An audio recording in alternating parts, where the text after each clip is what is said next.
You're about to eat something that could kill you.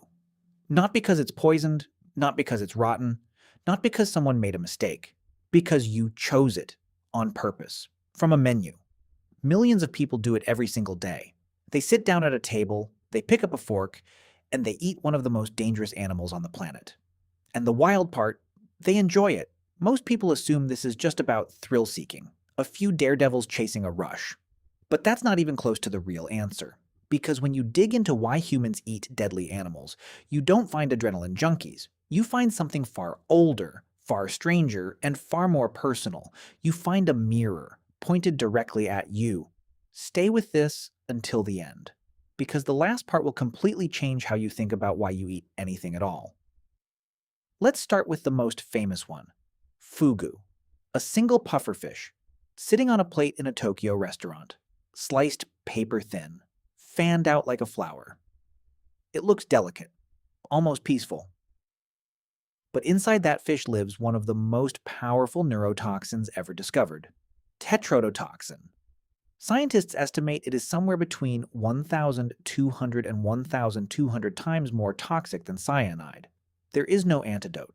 If a chef cuts wrong, you don't get sick. You go numb, then paralyzed.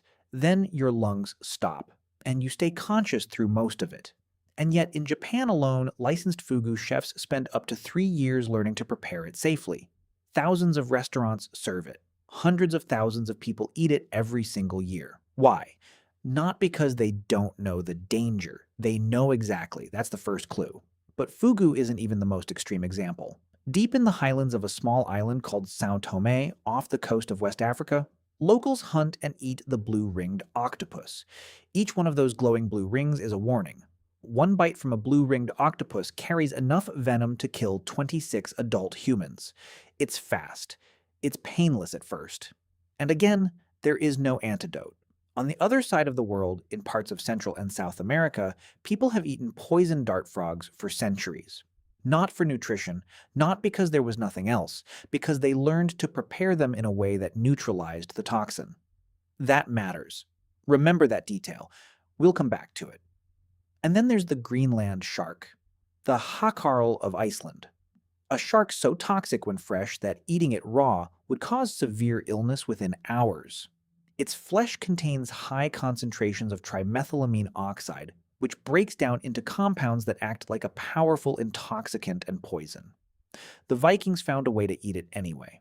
Fermented, buried, left to rot underground for months, then hung to dry for another few months. Then eaten in tiny pieces, usually with a strong spirit nearby to wash the ammonia taste out of your mouth. Anthony Bourdain, who had eaten almost everything, called it the single worst thing he had ever put in his mouth. Iceland still eats it. Every year. As a national tradition. So here's the question that scientists actually started asking. Why did we ever start? This is where it gets fascinating. Because the answer isn't about hunger, and it isn't about taste.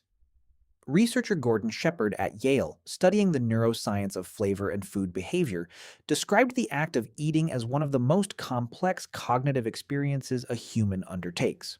His work pointed to something important. The foods humans found most compelling across history were often the ones that required the most effort to understand, the most dangerous, the most unpredictable. Think about that for a second. We weren't drawn to easy food. We were drawn to difficult food. And there's a reason for that buried deep inside your brain right now. Imagine you are standing on a coastline 150,000 years ago. There is nothing to eat near your camp. The inland animals are gone. Your group is hungry. Someone walks to the water's edge and picks up a creature they have never seen before. It's spiny. It moves strangely. It smells like low tide and rot. Most animals in that situation would walk away. Your ancestor ate it. And this is where modern evolutionary biology gets interesting, because scientists studying early coastal human settlements, particularly work out of the Pinnacle Point site in South Africa, studied extensively by Curtis Marian and his team from around 2000 onward, found extraordinary evidence. Humans were exploiting dangerous, hard-to-access marine animals going back at least 164,000 years. Shellfish, sea urchins, crustaceans, things with spines. Things with shells that could cut you. Things that required knowing the tides, knowing the seasons, knowing which ones were poisonous at certain times of year. It wasn't recklessness, it was intelligence. The humans who figured out which deadly things could be eaten safely didn't just survive. They thrived. They had access to food that no competitor could touch. They had an exclusive calorie source in a world where calories were everything. The ability to eat dangerous things was a superpower, and you inherited it. But knowing you can eat something is only step one. The real question is, how did early humans figure out what was safe? This is where the story gets even stranger, because scientists now believe that human food knowledge was essentially a distributed biological experiment. Anthropologist and food historian Richard Wrangham, whose work on human evolution and cooking has reshaped the field, has described early human food exploration as something close to systematic trial and error at the population level. Translation: people died. And what they died from was remembered, not written down, not posted anywhere. Stored in language, in story, in ritual, in the warnings of elders, in the specific taboos of specific communities. Communities that lost too many people to a certain food stopped eating it and passed that knowledge on as law. Communities that found a way to neutralize a deadly food passed that knowledge on too, as recipe, as ceremony, as a rite of passage. That Greenland shark? The fermentation method wasn't discovered by one genius. It was discovered through generations of experimentation and death.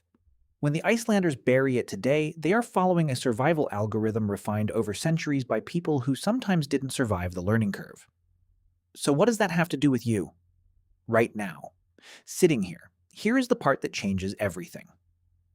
Scientists studying food psychology, particularly work from Paul Rosen at the University of Pennsylvania, one of the world's leading researchers on food disgust and preference, identified something remarkable in how humans relate to dangerous food. He called it benign masochism. The idea is this: humans are the only species known to deliberately seek out experiences that trigger threat responses. Roller coasters, horror films, spicy food so hot it makes your eyes water, and dangerous animals on a plate. Your brain knows you are safe, but something in you enjoys riding the edge of the threat signal, the tingle of something almost forbidden, the feeling of controlled danger. Rosen's research found that people who eat pufferfish, people who eat spicy food, people who seek out the most intense sensory experiences, they weren't seeking harm. They were seeking proof of capability. They were saying to themselves, unconsciously, I can handle this. I am the kind of person who handles this. Sound familiar? Because this is not a personality quirk of a few extreme foodies. This is deeply human, and it is almost certainly running in you in some form, whether you know it or not. Think about the last time you ate something bold, something unfamiliar, something that made other people at the table look at you like you were crazy, and think about how it felt, not just in your mouth, in your identity. There is a reason food is always about more than food. The blue-ringed octopus eaten in São Tomé isn't just calories. It's a statement. It's community. It's proof. The fugu chef who trained for 3 years isn't just a cook. They are a keeper of dangerous knowledge. Someone entrusted with a blade that could kill, and they know it every single time they make a cut. Anthropologists studying food culture across dozens of societies have found a consistent pattern. The most culturally significant foods are almost always the most dangerous, the most difficult, or the most disgusting to outsiders. The foods that require knowledge to access safely become markers of identity, of belonging, of being the kind of person who belongs here. Your food is not random. It never was. And here is the strangest part of all. The world's most poisonous, most dangerous, most lethal animals on the menu are almost all prepared using ancient knowledge that was bought with human lives. Every fugu recipe was paid for by someone who didn't get it right. Every fermentation method was discovered because someone tried it wrong first.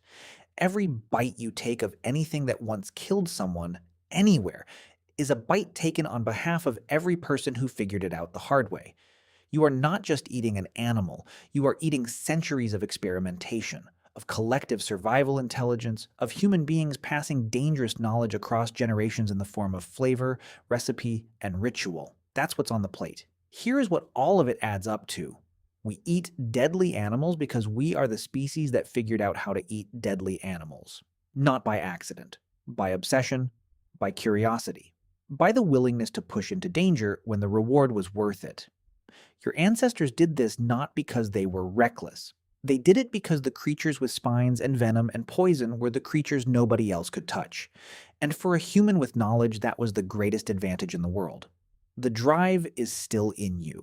Every time you eat something unfamiliar, every time you push past disgust or fear, every time you try the thing on the menu that makes everyone else nervous, you are doing exactly what your species has always done.